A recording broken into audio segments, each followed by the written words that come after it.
Praise the Lord. परमेश्वराची स्तुती असो. आज परमेश्वराने पुन्हा एक वार तुम्हाला आणि मला त्याच्या चरणाजवळ आणलेला आहे. आपल्याकडून त्यांनी त्याची स्तुती आणि आराधना करून घेतलेली आहे आणि आता ही वेळ आहे परमेश्वराचं वचन ऐकण्याची. आणि म्हणून आज परमेश्वराचं वचन आपण ऐकत असताना आपण शांतपणे बसून आपलं लक्ष पूर्ण आपण त्या परमेश्वराकडे आपण लावूया आणि परमेश्वराला जे काही आज आपल्याला शिकवायचं आहे ते आपण त्याच्यापासून ऐकूया आणि ते ऐकून आपण सोडून न देता ही शिकवण आपण आचरणात आणूया.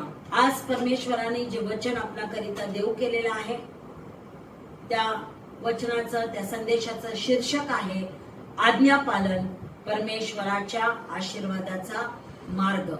Obedience, the path of God's blessing. तर परमेश्वरावरती तुम्ही आणि मी प्रेम करतो याचा सर्वात मोठा पुरावा काय असेल तर तो हा आहे की आम्ही त्याचे आज्ञाधारक मुलं आणि मुली आहोत. म्हणजे आम्ही आज्ञा पालन करतो याचा अर्थ असा होतो की आम्ही आमच्या देवावरती प्रीती करतो. म्हणूनच प्रभू येशू ख्रिस्त योहान 14:15 मध्ये म्हणालेला आहे, माझ्यावर तुमची प्रीती असली तर तुम्ही माझ्या आज्ञा पाळाल. हालेलुया. आणि मग म्हणून आमची जर का प्रीती त्या देवावर असेल, त्या परमेश्वरावरती असेल तर तुम्ही आणि मी आज्ञा पाळणारे आम्ही लोक बनणार आहोत. हालेलुया. पण पुष्कळ लोक या जगामध्ये आहेत, त्यांना फक्त देवाचे आशीर्वाद पाहिजे आहेत, त्यांना देवाची कृपा हवी आहे, त्यांना देवाचं संरक्षण पाहिजे आहे, पण ते आज्ञाधारकपणाला अधिक महत्व देत नाहीत, आज्ञा पालनाला ते दुर्लक्ष करतात. आणि म्हणून आज मला तुम्हाला हे सांगायचं आहे की आज्ञा पालन म्हणजे फक्त देवाने दिलेले नियम पाळणे एवढंच त्याच्यामध्ये नाही, तर देव जे काही तुम्हाला आणि मला करायला सांगतो ते तुम्ही आणि मी करायला पाहिजे, जरी ते तुमच्या आणि माझ्यासाठी कठीण असलं तरीही आम्हाला ती गोष्ट करावी लागते. आणि म्हणून संपूर्ण पवित्र शास्त्रामध्ये आपल्याला पाहायला मिळतं की जिथे कुठे आज्ञाधारकपणा देवाला दिसलेला आहे, देवाने त्या व्यक्तीला, आज्ञा पालन करणाऱ्या व्यक्तीला आशीर्वाद दिलेले आहेत. आणि जिथे कुठे लोकांनी देवाची आज्ञा भंग केलेली आहे, अवज्ञा केलेली आहे, तिथे तिथे देवाने काय केलेलं आहे, त्यांना चेतावणी दिलेली आहे, इशारा दिलेला आहे आणि त्यांना शिक्षा देखील दिलेली आहे. आणि म्हणून आज आपण आज्ञापालनाविषयी आज आपण शिकणार आहोत की हे आज्ञापालन काय आहे, का हे आज्ञापालन महत्वाचं आहे आणि कसे आज्ञाधारक जीवन तुम्हाला आणि मला जगायचं आहे. आणि म्हणून सर्वात प्रथम पहिली गोष्ट जी आहे ती मला तुम्हाला सांगू द्या की आज्ञापालन हे देवावरील आपले प्रेम दर्शवते. म्हणूनच मगाशी मी तुम्हाला सांगितलं योहान 14:15 मध्ये येशू काय म्हणाला, माझ्यावर तुमची प्रीती असली तर तुम्ही माझ्या आज्ञा पाळाल. पहा, या ठिकाणी प्रभू येशू ख्रिस्त असा म्हणालेला नाही आहे की माझ्यावर तुमची प्रीती असली तर तुम्ही माझ्यासाठी गाणी गाणार, तुम्ही टाळ्या वाजवून गीते गाणार, असं या ठिकाणी म्हटलेलं नाही. तर तो म्हणतो की तुमची जर माझ्यावर प्रीती असेल तर तुम्ही माझ्या आज्ञा पाळाल. हालेलुया. माझ्या आज्ञा पाळा असं तो तुम्हाला आणि मला सांगत आहे. आणि प्रियानो, आम्ही ज्या वेळेस त्याच्या आज्ञा पाळतो, आमच्या मधला आज्ञाधारकपणा ज्या वेळेस आम्ही दाखवतो तर त्या आज्ञाधारकपणाद्वारे आम्ही त्याच्यावर खरोखर प्रीती करतो की नाही हे आम्ही दर्शवून दाखवत आहे. हालेलुया. पहा, एखादं मूल जे आहे ते आपल्या आई वडिलांना सांगतं की मी खूप तुमच्यावरती प्रेम करतो, पण तो कधीच आपल्या आई वडिलांचं तो ऐकत नाही. आई वडील जे त्याला करायला सांगतात ते बाळ ते करत नाही, पण बाळाचं म्हणणं असतं की मी तुमच्यावर खूप प्रेम करतो. असं जर का असेल तर त्या बाळाचं प्रेम खरोखर त्याच्या आई वडिलांवरती नसतं. असतं तर त्यांनी आई वडिलांच्या आज्ञा ज्या आहेत त्या पाळल्या असत्या. आणि म्हणून आमच्यामध्ये असणारं जे काही प्रेम आहे ते आम्ही कृती करून दाखवणं गरजेचं आहे. आणि म्हणून जर आम्ही म्हणतो की आमच्यामध्ये देवासाठी प्रेम आहे, देवासाठी प्रीती आमच्याकडे आहे, तर ती प्रीती आम्ही कृतीमध्ये दाखवली पाहिजे. आणि कोणती कृती केली पाहिजे तर आज्ञाधारकपणाची कृती करून आम्ही ते प्रेम जे आहे ते आम्ही व्यक्त केलं पाहिजे. पहा, पवित्र शास्त्रामधून तुम्हाला आणि मला अब्रामाचं उदाहरण जे आहे ते देण्यात आलेलं आहे. आणि जर का आपण उत्पत्ती याचा 12वा अध्याय काढला, वचन 1 ते 4 जर आपण वाचलं तर त्या ठिकाणी परमेश्वराने अब्रामाला केलेलं पाचारण, त्यामध्ये काय पाचारण केलेलं आहे हे आपल्याला दिसून येतं. तर उत्पत्ती याचा 12वा अध्याय वचन 1 ते 4 आपण वाचू. परमेश्वराने अब्रामास सांगितले, तू आपला देश, आपले नातेवाईक व आपल्या बापाचे घर सोडून मी दाखवीन त्या देशात जा. मी तुझपासून मोठे राष्ट्र निर्माण करीन, मी तुला आशीर्वाद देईन, तुझे नाव मोठे करीन, तू आशीर्वादित होशील. तुझे जे अभिष्ट चिंततील त्याचे मी अभिष्ट करीन, तुझे जे अनिष्ट चिंततील त्याचे मी अनिष्ट करीन. तुझ्याद्वारे पृथ्वीवरील सर्व कुळे आशीर्वादित होतील. परमेश्वराच्या आज्ञेप्रमाणे अब्राम निघून गेला व त्याचबरोबर लोट गेला. हरान येथून निघतेवेळी अब्रामाचं वय 75 वर्षाचे होते. हालेलुया. तर या ठिकाणी वचन 4 मध्ये तुम्हाला आणि मला सांगितलेलं आहे की देवाने त्याला जी आज्ञा दिली होती, देव त्याला म्हणाला होता की मी दाखवेन त्या देशामध्ये तुला जायचं आहे, तुला आपली मातृभूमी सोडायची आहे, आपले नातेवाईक, आपल्या बापाचं घर, सगळं काही तुला सोडून जायचं आहे आणि मी दाखवेल त्या दिशेने तुला जायचं आहे. एवढंच त्याला सांगण्यात आलं होतं. आणि अब्रामाला ठाऊक नव्हतं की तो कुठे जाणार आहे. तरी देखील त्याने काय केलं, देवाने त्याला पाचारण केलं होतं, देवाने त्याला आज्ञा दिलेली होती, म्हणून त्याने ती आज्ञा पाळलेली आहे प्रियानो. आणि देवाचं म्हणणं ऐकून देवाने जे काही त्याला करायला सांगितलं ते त्याने केलेलं आहे. आणि तुम्हाला आणि मला ठाऊक आहे की अब्रामाच्या आज्ञाधारकपणामुळे अब्राहमाला आशीर्वादित केलेलं आहे. देव जे म्हणाला की मी तुझ्यापासून मोठं राष्ट्र करीन, मी तुला आशीर्वादित करीन, एक मोठे राष्ट्र तुझ्यापासून निर्माण होईल, या सर्व आशीर्वादांची पूर्तता देवाने केलेली आहे. अब्रामाचं जीवन आशीर्वादित केलेलं आहे. एवढंच नव्हे तर त्या अब्रामाला देवाने राष्ट्रांचा पिता, फादर ऑफ नेशन्स असं देवाने त्याला बनवलेलं आहे किंवा म्हटलेलं आहे. हालेलुया. आणि म्हणून आम्ही देवावर खरोखर प्रीती करतो का, आम्ही देवावर खरोखर विश्वास ठेवतो का, हे आमच्या आज्ञाधारकपणामधून दिसून येतं. आणि म्हणून जर का आम्ही देवाचे आज्ञा पाळणारे लोक आहोत तर आम्ही देवावर विश्वास ठेवला पाहिजे आणि त्या देवावरती आम्ही प्रीती केली पाहिजे.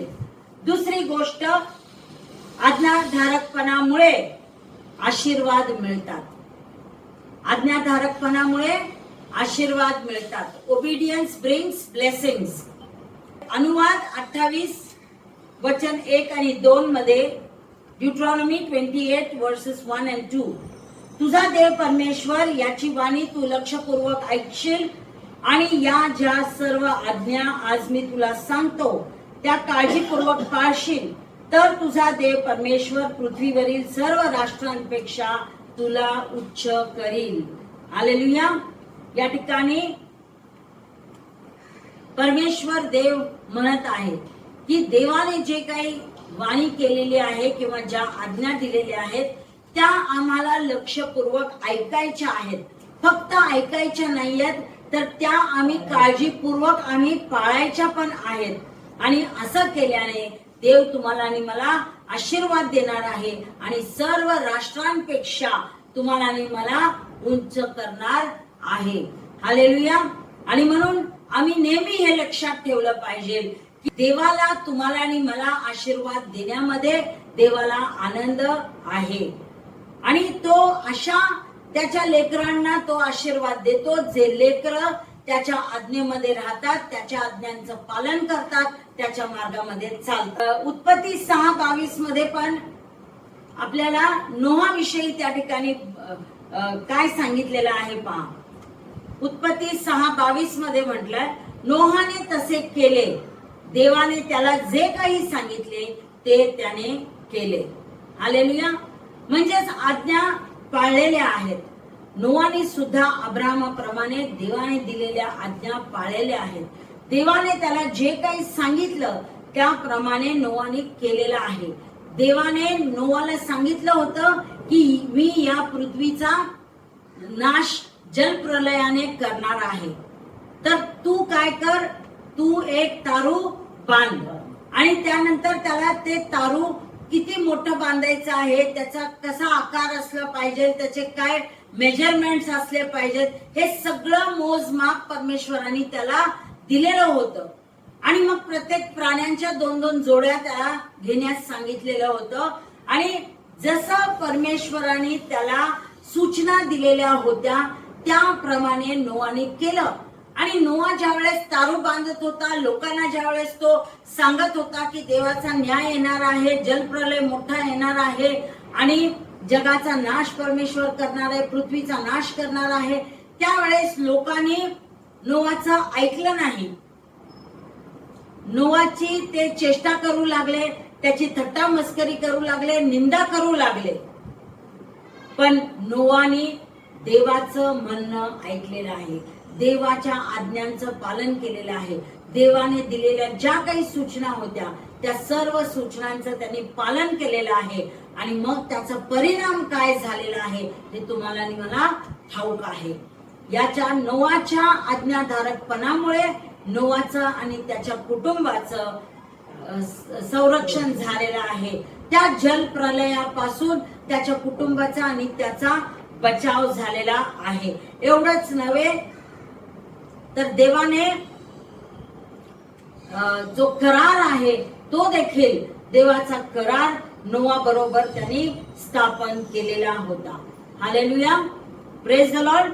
आणि म्हणून आम्हाला यापासून काय धडा शिकायला मिळतो की आज्ञापालन जे आहे ते सुरुवातीला तुम्हाला आणि मला फार कठीण वाटेल पाळण्यासाठी, पण जसं आम्ही त्या आज्ञांचं पालन करत जाऊ तसं ते आमच्यासाठी ते सोपं होऊन जातं. आणि आज्ञापालन केल्यामुळे आम्हाला देवाचं संरक्षण भेटतं आणि देवाचा आशीर्वाद भेटतो. जसं नोआला आणि त्याच्या कुटुंबाला देवाने त्या जलप्रलयापासून सुरक्षित ठेवलं, तसंच देव तुमचं आणि माझं संरक्षण वेगवेगळ्या प्रकारच्या नैसर्गिक आपत्त्यांपासून, वेगवेगळ्या प्रकारच्या आजारांपासून, वेगवेगळ्या प्रकारच्या संकटापासून, सैतानापासून तो तुमचं आणि माझं संरक्षण करतो. आणि जसं नोआ आणि त्याच्या कुटुंबाला आशीर्वादित केलं आणि तिथून पुढे जी आहे त्यांची पिढी वाढत गेली, तसा आशीर्वाद पिढ्यानपिढ्या टिकणारा आशीर्वाद परमेश्वर तुम्हाला आणि मला सुद्धा देऊ करेल, जर का आम्ही त्याच्या आज्ञेमध्ये राहिलो तर आणि त्याच्या आज्ञेचं पालन केलं तर. हालेलुया.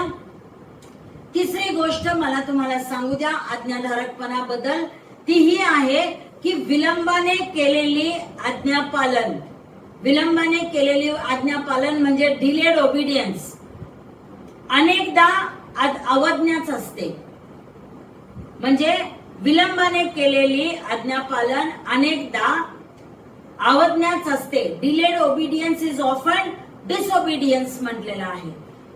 आपल्याला वाटतं की आता आपण आज्ञा पाळायची आता ही वेळ नाही आहे, जरा थोडे दिवसांनी बघूया, नंतर करूया, असं ज्या वेळेस आपण करतो तर ते उशिराने ज्या काही गोष्टी आम्ही करतो त्याला सुद्धा काय म्हटलेलं आहे, अवज्ञाच म्हटलेलं आहे. आणि म्हणून आपल्याला उदाहरण जे दिलेलं आहे ते पहिलं शमूएलच्या पुस्तकामध्ये पहिलं शमूएल 15वा अध्याय वचन 22 मध्ये शमूएल काय म्हणत आहे, यज्ञापेक्षा आज्ञा पाळणे बरे. हालेलुया. तर या ठिकाणी तुम्हाला आणि मला शाऊलाचं उदाहरण देण्यात आलेलं आहे. तर देवाने काय केलेलं होतं, शाऊलाला सांगितलेलं होतं की तुला जाऊन अमालेकी लोकांबरोबर युद्ध करायचं आहे आणि त्या संपूर्ण अमालेकी लोकांचा नाश करायचा आहे. त्यांच्या राजांसह त्यांचे गुरे ढोरे शेरडा मेंढर जे काही आहे त्यांचा कळप सर्वांचा त्याला नाश करायचा होता. शाऊल युद्धाला जातो, अमेरिका लोकांना तो ठार मारतो, पण तो त्यांच्या राजाला तो मारत नाही, त्या राजाचा तो वध करत नाही आणि तिथले जे काही उत्तम जनावरे आहेत त्या उत्तम जनावरांचा सुद्धा तो नाश करत नाही. त्यांना घेऊन तो परत येतो, ते उत्तम जनावरे घेऊन तो परत येतो. म्हणजेच की शाऊलाने जे आहे ते अर्धवट देवाच्या आज्ञेचं पालन केलं होतं. युद्धाला तो गेला, देवाने सांगितलेलं होतं युद्धाला जा, अमेरिके लोकांचा तू पूर्णपणे नाश कर. पण त्याने पूर्णपणे नाश न करता राजाचा बचाव केला आणि काही जनावरांचा त्यांनी बचाव केलेला आहे. आणि नंतर मग ज्या वेळेस तो शमूएला समोर आला त्यावेळेस तो वेगवेगळी कारणं देऊ लागला की का त्यांनी जनावरांना वाचवलं, का राजाला वाचवलं. या सर्व गोष्टींसाठी तो कारण देत राहिला. आणि मग शमूएलाने त्याला हे उत्तर दिलेलं आहे की यज्ञापेक्षा आज्ञा पाळणे बरं. आणि मग शाऊलाने देवाचा आज्ञाभंग केली होती, अवज्ञा केली होती, म्हणून त्याच्याकडून त्याला त्याच्या राजपदावरून झुगारून देण्यात आलेला आहे. हालेलुया. म्हणजे तो पूर्ण त्याचं जे काही राजपद आहे ते त्यांनी गमावलेलं आपल्याला पाहायला मिळतं. आणि म्हणून देव जो आहे तो तुम्ही आणि मी दिलेली कारणं ऐकत बसत नाही. तो तुमच्या आणि माझ्यामध्ये आज्ञाधारकपणा किती आहे हे तो बघतो. आणि ज्या वेळेस देव तुम्हाला आणि मला एखादी गोष्ट करण्याकरिता आज्ञा देतो त्यावेळेस किती आम्ही ती पूर्णपणे आज्ञा पाळतो याच्याकडे तो बघतो. कारण आज्ञा पालन करण्याची इच्छा देव बाळगतो.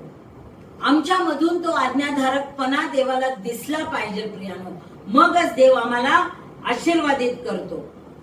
या ठिकाणी आम्ही पाहतो की अपूर्ण आज्ञा पालन केल्यामुळे शाऊलाला काय झालेले आहे, शिक्षा झालेली आहे. त्याच्याकडून त्याचं राजपद काढून घेतलेलं आहे. आणि म्हणून नेहमी लक्षात ठेवायचं की अपूर्ण आज्ञा पालन ही सुद्धा अवज्ञाच आहे. हालेलुया. चौथी गोष्ट आहे की तुमच्या आणि माझ्यासाठी या पवित्र शास्त्रामध्ये आज्ञाधारकपणाचं उत्तम उदाहरण ठेवण्यात आलेलं आहे. आणि ते उत्तम उदाहरण प्रभू येशू ख्रिस्ताचं आहे. म्हणून फिलिपिकरास पत्र याचा 2 अध्याय वचन 8 मध्ये वचन म्हणतं, फिलिपियन्स चॅप्टर 2 वर्स 8,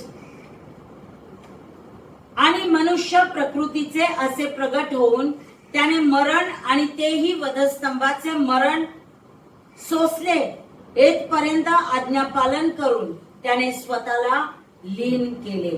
हालेलुया. प्रभू येशू ख्रिस्त तुम्हाला आणि मला ठाऊक आहे तो देव होता आणि या भूतलावरती मानव रूप घेऊन तो या भूतलावरती तो आला.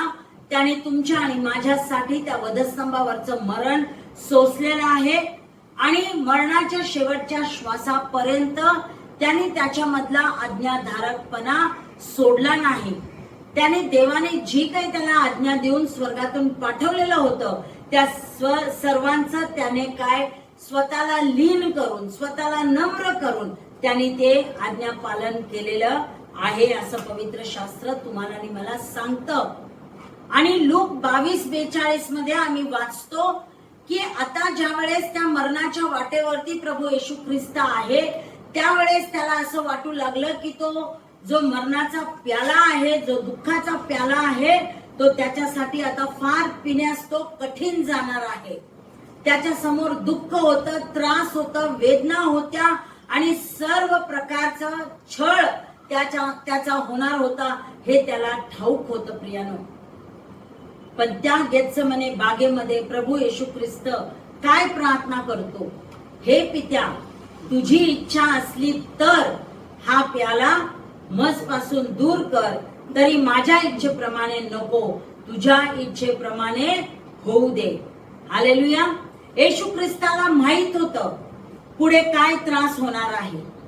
त्याला माहित होतं की कशा प्रकारचं ते क्रूस खांबाचं मरण असणार आहे, किती वेदना असतील, किती दुःख त्याला सहन करावं लागेल, किती त्रास त्याला सहन करावं लागेल.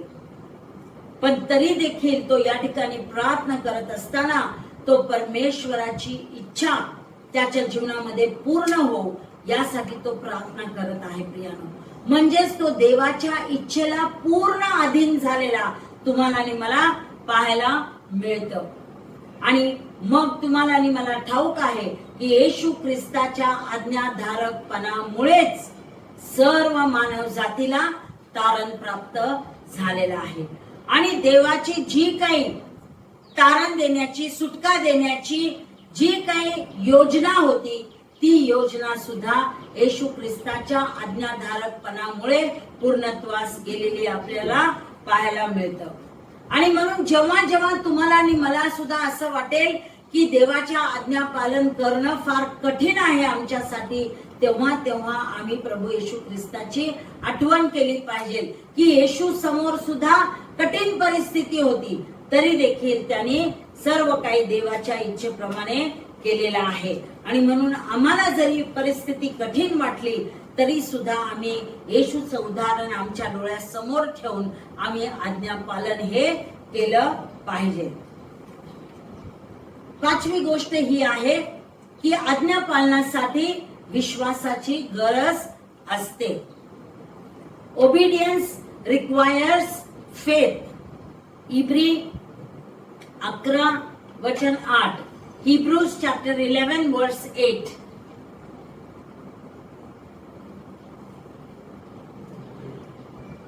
अब्रामाला पाचारण झाल्यावर जे ठिकाण त्याला वतनादाखल मिळणार होते तिकडे निघून जाण्यास तो विश्वासाने मान्य झाला आणि आपण कोठे जातो हे ठाऊक नसताही तो निघून गेला. या ठिकाणी पुन्हा अब्रामाविषयी लिहिण्यात आलेलं आहे. तर अब्रामाला देवाने ज्यावेळेस पाचारण केलं आणि जे ठिकाण अब्रामाला देवाने दिलेलं होतं, जिथे कुठे त्याला जाण्यास सांगितलेलं होतं, ते ठिकाण अब्रामाला ठाऊक नव्हतं. अब्रामाला फक्त सांगितलेलं होतं की तू उठ आणि मी दाखवेल त्या देशाला निघून जा. पण अब्रामाकडे काय होतं? विश्वास होता आणि देवावरती त्याचा विश्वास होता, म्हणूनच तो ही गोष्ट करायला तयार झाला. त्याने देवाने जे काही सांगितलं ते त्याने ऐकलेलं आहे आणि तो तिथून निघून गेलेला आहे. म्हणजे विश्वास आणि आज्ञापालन नेहमी एकत्र कार्य करतात. जर आमच्यामध्ये विश्वास असेल, त्या देवावर जर विश्वास असेल आणि देव जे तुम्हाला आणि मला करायला सांगत आहे त्याच्याद्वारे ते केल्याने तुम्हाला आणि मला आशीर्वादच मिळणार आहे, याची जर का आम्हाला खात्री असेल तर नक्कीच आम्ही सुद्धा सर्व गोष्टी अब्रामाप्रमाणे विश्वासाने आम्ही मान्य करू आणि देवाच्या आज्ञा पालन आम्ही करू.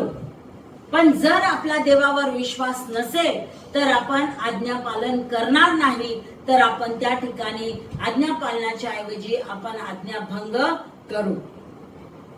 आणि म्हणून या ठिकाणी मला तुम्हाला सांगायचं आहे की आज्ञा पालनासाठी विश्वासाची गरज असते. प्रिया, आपल्याला नव्या करारामध्ये पेत्राचं उदाहरण देण्यात आलेलं आहे. लूककृत शुभवर्तमान याचा 5वा अध्याय वचन 4 ते 6 आपण वाचूया. Luke chapter 5 verses 4 to 6. आपले बोलणे संपविल्यावर त्याने शिमोनाला म्हटले, खोल पाण्यात हाकार, मग मासे धरण्यासाठी तुम्ही आपली जाळी खाली सोडा. शिमोनाने त्याला उत्तर दिले, गुरुजी, आम्ही सारी रात्र कष्ट करून काही धरले नाही, तरी आपल्या सांगण्यावरून मी जाळी सोडतो. मी जाळी सोडतो. हालेलुया. तर या ठिकाणी पेत्राचं उदाहरण तुम्हाला आणि मला देण्यात आलेलं आहे. आणि पेत्र जो आहे तो रात्रभर त्यांनी काय केलेलं होतं, तो समुद्रावरती होता. रात्रभर मासे पकडण्याचा प्रयत्न त्यांनी केलेला होता, पण त्यांना अपयशच भेटलेलं होतं. एकही मासा त्यांच्या गळाला लागलेला नव्हता. आणि मग त्यांनी काय केलं, ते त्या किनाऱ्यास आल्यानंतर जे आहे ते त्यांनी प्रभू येशू ख्रिस्ताने त्याला सांगितलं की तू आता तुझं जाळं जे आहे ते पुन्हा पाण्यामध्ये टाक आणि तुझं हा जो मछवा आहे तो खोल पाण्यामध्ये हाकार म्हटलेला आहे. तर खोल पाण्यात हाकार आणि मग मासे धरण्यासाठी तू आपली जाळी खाली सोड असं प्रभू येशू ख्रिस्ताने त्याला सांगितलेलं होतं. आणि त्या ठिकाणी तुम्हाला आणि मला ठाऊक आहे की पेत्राने कोणत्याही प्रकारची आर्ग्युमेंट त्या ठिकाणी येशू बरोबर केली नाही, तर त्याने येशूच्या आज्ञेचं पालन केलेलं आहे. आणि त्यांनी जसं येशूने त्याला सांगितलं त्या प्रकारे त्यांनी केलं. त्यांनी आपलं जाळं जे आहे ते पाण्यामध्ये टाकल्यानंतर जे आहे प्रचंड संख्येने त्यांना मासे मिळालेले आहेत. इतके मासे त्याच्या जाळ्याला लागले की ते जाळी जी आहे ती फाटू लागली. इतके मासे त्यांना मिळाले. आणि त्याचं कारण काय होतं की पेत्राने येशूच्या आज्ञेचं पालन केलेलं होतं. हालेलुया. देव ज्या काही सूचना तुम्हाला आणि मला देतो, कधी कधी त्या सूचना आम्हाला समजत नाहीत किंवा कधी कधी आम्ही त्या गोष्टी पहिल्यांदा करून बसलेलो होतो. जसं पेत्राने ऑलरेडी तो पाण्यामध्ये गेलेला होता, खोल पाण्यात गेलेला होता. खोल पाण्यामध्येच त्यांनी त्याचं जाळं टाकलं होतं, पण एकही मासा त्याला लागला नव्हता. तर याचा अर्थ असा नाही की पेत्राने काही प्रयत्न केला नाही. रात्रभर मासा पकडण्याचा प्रयत्न केला होता, पण तरी देखील आता त्याला येशू पुन्हा जाळं टाकण्यासाठी सांगत आहे, पुन्हा त्या खोल पाण्यामध्ये जाण्यासाठी सांगत आहे. आणि म्हणून कधी कधी आम्हाला अशा सूचना ज्यावेळेस मिळतात देवाकडून त्यावेळेस त्या आमच्या समजण्याच्या पलीकडच्या त्या असतात. पण तरी देखील पेत्राने काय केलेलं आहे, येशू तू सांगतोस म्हणून मी आता ते तू सांगितल्याप्रमाणे करतो असं म्हणून तो गेला. त्याने पाण्यात जाळं टाकलं आणि जाळ्यामध्ये भरपूर मासे त्यांना पकडण्यास मिळाले. हालेलुया. आणि मग एक अद्भुत चमत्कार जो आहे तो त्या ठिकाणी घडलेला आपल्याला पाहायला मिळतं. जिथे एक रात्रभर मासे पकडण्याचं काम करून एकही मासा गळाला लागला नव्हता, तिथं आता प्रचंड संख्येने मासे त्यांना प्राप्त झालेले आहेत. एक अद्भुत चमत्काराचा दरवाजा जो आहे तो परमेश्वराने त्याच्यासाठी उघडलेला आहे. आणि म्हणून प्रियानो, आम्ही सुद्धा ज्या वेळेस देवाच्या आज्ञांचं पालन करतो त्यावेळेस आमच्या जीवनात सुद्धा देव चमत्काराचे दरवाजे उघडतो. हालेलुया. Praise the Lord. आणि सहावी गोष्ट ही आहे की आज्ञा पालनामुळे आमची आध्यात्मिक वाढ होते. Hallelujah. Obedience brings spiritual growth. याकोबाचं पत्र याचा पहिला अध्याय वचन 22. जेम्स चॅप्टर 1 वर्स 22.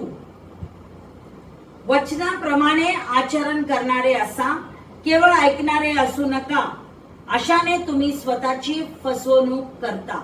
हालेलुया. पवित्र शास्त्रामध्ये तुम्हाला आणि मला सांगण्यात आलेलं आहे की आम्ही फक्त वचन ऐकणारे असे आम्ही लोक नसावेत, तर आम्ही वचन ऐकून त्या वचनाचं पालन करणारे, ते वचन आचरणात आणणारे असे आम्ही लोक असो. फक्त आम्ही वचन ऐकून आम्ही ते वचन सोडून दिलं तर आम्ही कोणाची फसवणूक करतो?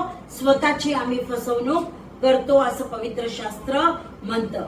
आणि म्हणून पुष्कळ ख्रिस्ती लोक आम्हाला पाहायला मिळतात की ते देवाचं वचन जे आहे ते ऐकतात, पण त्या देवाच्या वचनाचं पालन ते करत नाही. ते वचन ते सरावामध्ये आणत नाहीत, त्याच वचनाचा सराव ते करत नाहीत.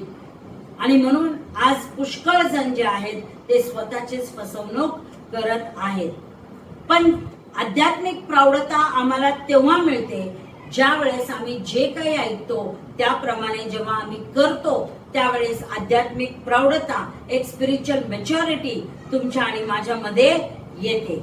आणि म्हणून आम्ही ज्या ज्या वेळेस संदेश ऐकतो आणि त्या संदेशामधून काही गोष्टी देव आम्हाला करायला सांगतो, काही गोष्टी आम्हाला तो म्हणतो करू नका, तर देव जे काही आमच्याशी बोलतो, जे आम्हाला करायला सांगतो, ते सगळं काही आम्ही केलं पाहिजे.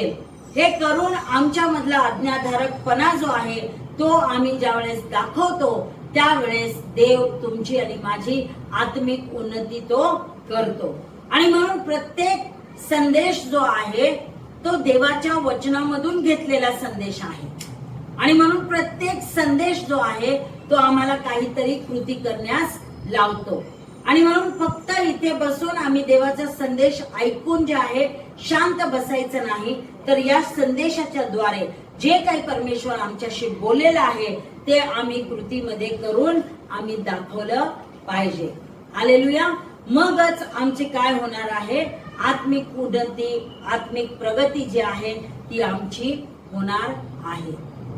त्यानंतर शेवटची गोष्ट आहे की आज्ञा पालनाच्या आशीर्वादाचा परिणाम जो आहे तो भावी पिढ्यांवर होतो. The blessings of obedience affect future generations.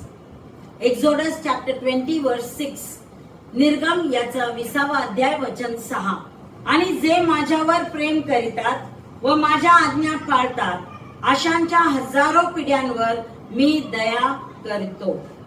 Hallelujah. देव म्हणतो की जे लोक माझ्यावर प्रेम करतात आणि जे माझ्या आज्ञा पाळतात त्यांच्या हजारो पिढ्यांवर मी दया करतो म्हटलेलं आहे. एकच पिढीवर नाही. म्हणजे मी जर आज्ञा पालन केलं तर फक्त जोशुआच्या पिढीला आशीर्वाद नाहीये, तर तिथून पुढे येणाऱ्या ज्या काही पिढ्या आहेत त्या सर्व पिढ्यांना, हजारो पिढ्यांना त्याचा आशीर्वाद मिळणार आहे. आणि म्हणून आम्ही नेहमी हे लक्षात ठेवलं पाहिजे की आम्ही देवाच्या आज्ञा ज्या आहेत त्या जशाच्या तशा आम्ही त्याचं पालन केलं पाहिजे. म्हणून यहोशवाने सुद्धा पवित्र शास्त्रामध्ये आम्हाला सांगितलेलं आहे की त्याने देखील आज्ञाधारकपणाची निवड केली. आणि एक आव्हान जे आहे ते इस्रायल लोकांसमोर त्यांनी ठेवलं. आणि यहोशवा 25:15 मध्ये म्हटलेलं आहे, जॉशुआ चॅप्टर 25 वर्स 15. याच्यामध्ये म्हटलेलं आहे की मी आणि माझे घराणे तर परमेश्वराची सेवा करणार. तर या ठिकाणी जोशुआ कबुली देत आहे की तो आणि त्याचं घराणं जे आहे ते परमेश्वराची सेवा करणार आहे. म्हणजे जर त्यांनी त्याच्या घराण्याने परमेश्वराची सेवा केली, परमेश्वराच्या सर्व आज्ञा पाळल्या, तर त्याच्या हजारो पिढ्या ज्या आहेत त्या आशीर्वादित होणार आहे. आणि म्हणून जोशुआचं, यहोशवाचं जे काही समर्पण होतं ते इस्रायल लोकांसाठी, संपूर्ण इस्रायल राष्ट्रांसाठी फार प्रभावशाली असं त्याचं समर्पण होतं. प्रियानो, आज तुम्हाला आणि मला सुद्धा अशा प्रकारचा आज्ञाधारकपणा आमच्या मधून तो दाखवला पाहिजे. मग आमची लेकरं, आमच्या लेकरांची लेकरं आणि तिथून पुढे हजार पिढ्यांपासून देवाचे आशीर्वाद जे आहेत ते आम्हाला प्राप्त होणार आहेत. Praise the Lord. आणि मग आता आज्ञाधारकपणामध्ये चालण्यासाठी तुम्हाला आणि मला काय केलं पाहिजे, काय त्या प्रॅक्टिकल गोष्टी आहेत, त्या व्यावहारिक गोष्टी आहेत ज्या तुम्हाला आणि मला करायच्या आहेत. तर प्रियानो, तुम्हाला आणि मला दररोज जे आहे ते देवाचं वचन आम्हाला वाचायचं आहे. देवाचं वचन तुमच्या आणि माझ्यासाठी फार महत्वाचं आहे. स्तोत्रकरिता 119, 105 मध्ये काय म्हणतो, तुझे वचन माझ्या पावलाकरिता दिवा आहे आणि माझ्या मार्गाकरिता प्रकाश आहे.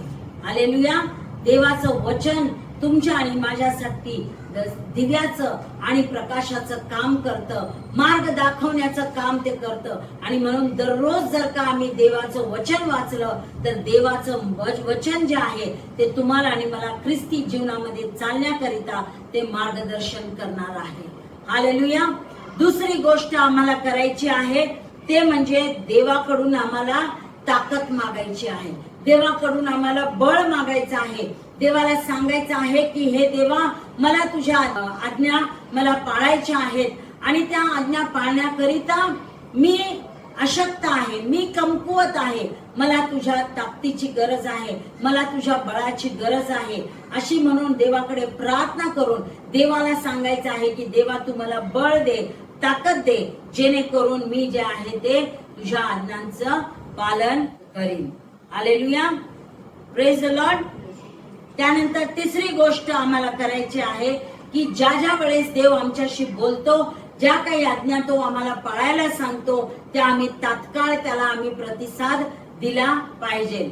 विलंब आम्ही करू नये, कोणत्याही बाबतीत आम्ही डिले करू नये. ज्या वेळेस एखाद्या सेवकाच्या मुखाच्या द्वारे किंवा या पवित्र शास्त्राच्या द्वारे देव तुमच्याशी बोलेल आणि तुम्हाला काही गोष्टी करायला सांगेल, त्यावेळेस तुम्ही त्या ताबडतोब केल्या पाहिजे. कारण मगाशीच मी तुम्हाला सांगितलं की विलंब केल्याने ती अवज्ञाच होते. हालेलुया. म्हणून तुम्ही जे आहे ते देवाची आज्ञा भंग करणारे असे लेकर तुम्ही बनू नका. Praise the Lord. चौथी गोष्ट ही आहे की जे धार्मिक विश्वासणारे आहेत त्यांच्या संगती सोबतीमध्ये आम्हाला राहायचं आहे. कारण एकमेकाच्या संगतीमध्ये आम्ही राहिलो, सहभागितेमध्ये राहिलो, तर आम्ही एकमेकाला आम्ही देवाच्या वचनाच्या द्वारे आम्ही उत्तेजन देतो, देवाच्या वचनाच्या द्वारे एकमेकाला प्रोत्साहित आणि उत्साहित आम्ही करतो. आणि मग जर आमच्या आजूबाजूला धार्मिक लोक असतील तर आम्हाला देवाच्या आज्ञा पालन करण्यासाठी फार सोपं जातं ते. म्हणून नेहमी तुम्ही धार्मिक विश्वासणाऱ्यांच्या सहवासामध्ये राहावा. आणि जरी आम्हाला काही गोष्टी, देवाच्या गोष्टी आम्हाला कळाल्या नाहीत, समजल्या नाहीत, आमच्यासाठी जरी कठीण असलं तरी आम्ही काय केलं पाहिजे, त्या देवाच्या ज्ञानावरती आम्ही विश्वास ठेवला पाहिजे. आणि जसं आपण म्हणतो ना की डोळे बंद करून विश्वास ठेवला पाहिजे, तशा प्रकारे आम्ही डोळे बंद करून देवावरती पूर्ण विश्वास ठेवला पाहिजे आणि देव जे सांगतो ते आम्ही केलं पाहिजे. Hallelujah, praise the Lord. तर या जर का गोष्टी तुम्ही आणि मी केल्या तर नक्कीच देव तुम्हाला आणि मला आशीर्वादित करणार आहे. आणि म्हणून शेवटी मला तुम्हाला हेच सांगू द्या की देव फक्त अशा लोकांच्या शोधामध्ये नाही जे लोक गुणवंत आहेत किंवा गुणवान आहेत, ज्यांना भरपूर वरदान आहे दिलेलं आहे, भरपूर नॉलेज आहे, ज्ञानी लोक आहेत, अशांच्या शोधामध्ये देव नाही. देव कोणाच्या शोधामध्ये आहेत? कोण आहेत? ती माझी मुलं, जी आज्ञा पाळणारी मुलं आहेत. आज्ञाधारक मुलांच्या शोधामध्ये देव आहे प्रियानो.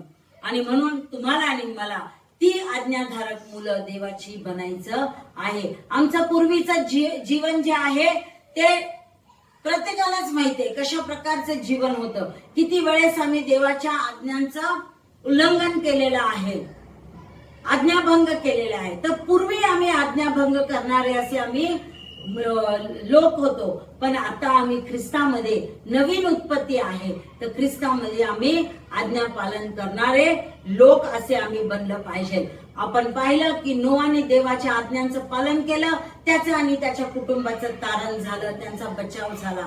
अब्राहमाने देवाच्या आज्ञांचं पालन केलं आणि त्याच्यामुळे देवाने त्याला आशीर्वाद केलं, त्याच्याद्वारे राष्ट्रे सुद्धा आशीर्वादित केली. पेत्राने देवाचा आज्ञा पालन केलं, आज्ञाधारकपणा पेत्राने पण दाखवला आणि त्याच्यामुळे पेत्र चमत्कारांचा साक्षीदार झाला. येशूने सुद्धा देवाचं आज्ञा पालन केलं आणि येशूच्या द्वारे जे आहे संपूर्ण जगाला तारण प्राप्त झालेलं आहे. प्रियानो, आज तुम्ही आणि मी सुद्धा ज्या वेळेस आम्ही देवाच्या आज्ञेचं पालन करू त्यावेळेस देव आमच्यावरती सुद्धा प्रीती करणार आहे. त्याचं प्रेम आमच्यावरती किती आहे हे तो दाखवून देणार आहे. हालेलुया.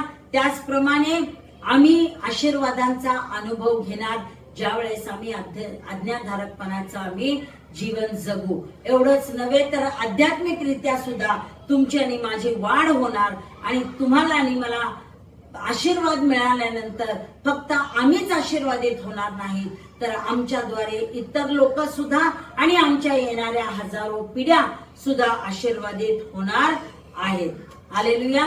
आणि म्हणून मला तुम्हाला शेवटी हेच सांगू द्या की आम्ही जे आहे ते देवाने दिलेल्या आज्ञांचं पालन जर का आम्ही केलं तर त्याच्याद्वारे आम्ही हे दाखवतो की आम्ही आमच्या देवावरती प्रीती करीतो आणि त्या देवावरती आमचा पूर्ण विश्वास आहे. आणि म्हणून त्याचा आवाज ऐकण्यासाठी तुम्ही तुमची मने अंतकरणे तुम्ही तयार करा, जेणेकरून देवाचा आवाज तुमच्या कानावरती पडेल. देव तुम्हाला दररोज सांगेल तुम्ही काय केलं पाहिजे आणि काय नाही केलं पाहिजे. आणि मग देवच तुम्हाला त्या आज्ञा पालन करण्याकरिता देव तुम्हाला शक्ती पुरवेल, धैर्य देईल आणि तुम्ही जे आहे ते पूर्णपणे देवाच्या आज्ञा पाळणारे लोक असे बनाल. हालेलुया. तर परमेश्वर करो आजच्या या वचनाच्या द्वारे तुम्हाला आणि मला आशीर्वादित करो. या आपण देवाच्या नावाला धन्यवाद देऊ. आपण प्रार्थना करू. स्वर्गीय पित्या, आम्ही तुझ्या नावाला धन्यवाद देतो, आम्ही तुझी स्तुती करीतो. आज प्रभू तू आज्ञा पालनाच्या विषयी तू आम्हाला ज्या काय गोष्टी शिकवल्यास त्याबद्दल आम्ही तुझ्या नावाला धन्यवाद देतो. होय प्रभू दयाळू परमेश्वरा, आज्ञाधारकपणामुळे प्रभू एक मार्ग आशीर्वादांचा तू आमच्यासाठी खुला करतोस, त्याबद्दल आम्ही तुझ्या नावाला धन्यवाद देतो, आम्ही तुझी स्तुती करतो. तुझं वचन आम्हाला सांगतं की प्रभू फक्त आम्हीच नाही तर आमच्या हजारो पिढ्यांपर्यंत प्रभू ते आशीर्वाद टिकून राहतात, त्याबद्दल आम्ही तुझ्या नावाला धन्यवाद देतो, आम्ही तुझी स्तुती करीतो. प्रभू आजपर्यंत बऱ्याचशा गोष्टीमध्ये प्रभू आम्ही तुझ्या आज्ञा पाळल्या नसतील, आम्ही अवज्ञा केल्या असतील, प्रभू दया कर, कृपा कर, तू आम्हाला क्षमा कर बापा. जे काही कळत न कळत केलं होतं प्रभू त्या सर्व गोष्टींसाठी प्रभू तू आमची क्षमा कर, अशी मी तुझ्याजवळ प्रार्थना आणि विनंती करते. प्रभू इथून पुढे प्रभू हे आज वचन आमच्या कानावरती पडलेलं असल्या कारणाने प्रभू आम्ही इथून पुढे कोणत्याही प्रकारची चूक करू नये, कोणत्याही प्रकारची आज्ञाभंग आम्ही करू नये, यासाठी देवपित्या तू आमचं सहाय्य करावंस, अशी मी तुझं प्रार्थना आणि विनंती करते. तुझ्या पवित्र आत्म्याचं मार्गदर्शन प्रभू आम्हाला लाभू दे बापा. आणि प्रभू कशा प्रकारे प्रभू आम्ही आज्ञाधारकपणामध्ये चालावं आणि जसा येशू मरणाच्या शेवटच्या श्वासापर्यंत आज्ञाधारक राहिला तसा आम्ही देखील प्रभू आमच्या मरणाच्या शेवटापर्यंत आम्ही तो आज्ञाधारकपणा सोडून देऊ नये, याकरिता तू आमचं सहाय्य कर, अशी मी तुझं प्रार्थना आणि विनंती करते. येशूच्या नावात प्रार्थना केली म्हणून तो ऐक पित्या. आमेन.